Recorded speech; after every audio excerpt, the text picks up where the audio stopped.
nakikita ko sobrang yun nga, maganda yung nagiging flow ng mga brands na hawak mo.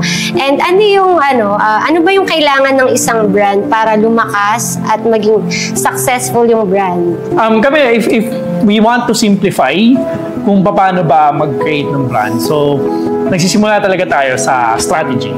Diba? First thing na kailangan talaga natin maintindihan is, sino ba yung customer natin? So that's number one. So, dati, nung nagsisimula tayo sa e-commerce, parang downplay natin yung importance of knowing who the customer is. Pero kahit gaano pa siya ka-cliche, it's true. Number one is, sino ba yung customer natin?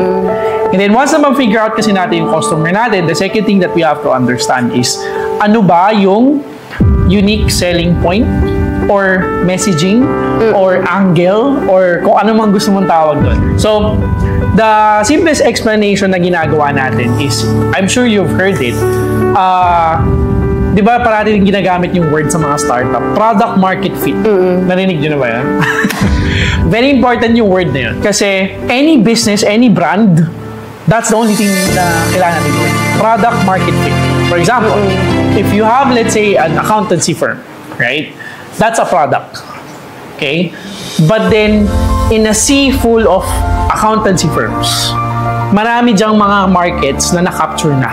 Ibig sabihin, may accountancy firm na kinikater niya lang is puro mga, say, manufacturing.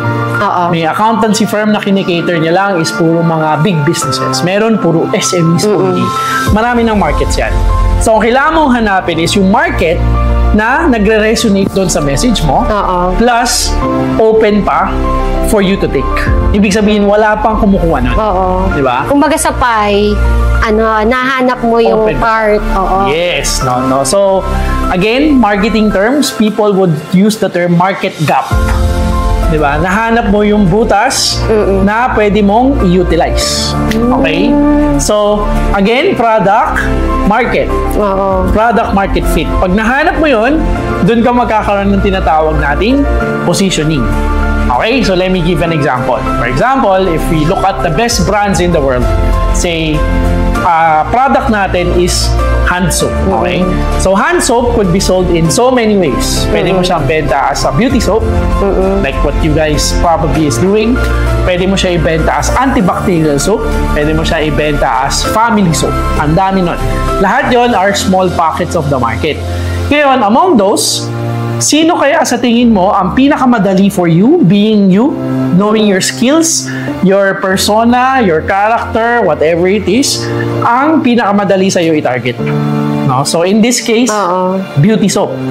So, yun yung tinatawag natin na product market fit. Ngayon, I have a product, I will sell it as a beauty soap, then I will just create a weird or unique way of selling that. Let's say, ako yung beauty soap na may castor oil, whatever, right? So, we just combine those, now we have a message. And unique yun. Kasi, iba yung product mo, iba yung market mo, finit mo lang sila together. And then, that's when I start going to social media. And that's the third part. Diba kanina sinabi ko, first is market. Then, second is the positioning. Now, we use that message, punta tayo sa social media, and then, we do three things, no? We get people's attention, we sell our products through conversion, and then we retain them through a retention or loyalty strategy. That's it.